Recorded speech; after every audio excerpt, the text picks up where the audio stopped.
आज फिर से देखा गया है कि बिलोनिया के धोकेन सोनाईचौरी इलाके के बालीपाड़ा जेबी स्कूल का देखभाल नहीं हो रहा। स्कूल होने के बावजूद स्कूल की हालत एकदम साफ सुथरा नहीं है और स्कूल में इलाके के भेड़ बकरी और गाय आकर सोता है और स्कूल में पानी की भी कोई व्यवस्था नहीं है, जिसके कारण मिड डे मील बनाने वालों को परेशानी का सामना करना पड़ता है और स्कूल के शौचालय भी एकदम साफ सुथरा नहीं है। आरोप है कि जब स्कूल की हालत ठीक था तब स्कूल की चीजों की चोरी होती थी और स्कूल के कमेटी वाले रहने के बावजूद कमेटी वाले स्कूल की देखभाल नहीं करते, ये कहा स्कूल की शिक्षिका रूपा मोहन त्रिपुरा ने।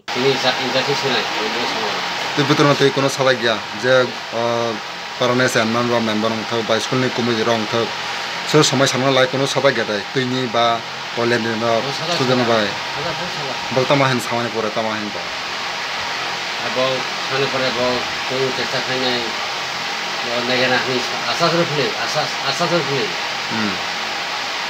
Ini sekolah. Sekolah jangan bawa di sekolah jangan dah ni, bawa kai kas kai dah ni ba. Mani orang dia kono, orang kami ni sebagai payah bihara borok payah bawa semua bawa kontak di borok payah. Kalau kas lah kaya. Sekolah teacher kau jam tang? Teacher tu jam. Student dok? Student tu jam.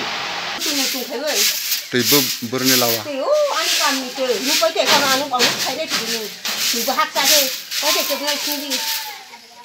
Ibu, ani kami tu. Si hak saja ni lain tu terus si hak saja. Tu hak saja tu kisah orang sama nanga. Oh, ibu kan ada si pula juga. Tak boleh belo tak merang. Kami cuci tu sao, dia berak ni, dia cakap apa tu orang. Tu ini ବ୍ୟବସ୍ଥା नहीं भाई master और सारा क्या देखो ना व्यवस्था खाली रही जाता है व्यवस्था खाई बो कहाँ पे खाई नहीं कहाँ पे बो दुबई खाता हुआ हाला मार आंखे लो कहाँ dah खाता मार अभी बुक खाने बुशा भी तो खाई तिला से ni abang tiba kurang mah ये स्कूल में कमेटी रख रहे हैं स्कूल कमेटी तुम लोग को तुम बो अब दिख रहा है खाते नहीं ले cũng như tụi vợ việc cũng như chị bà tụi lưng ra tụi yêu cũng như chị lấy tụi ra tụi lấy được vợ, thà là ơi.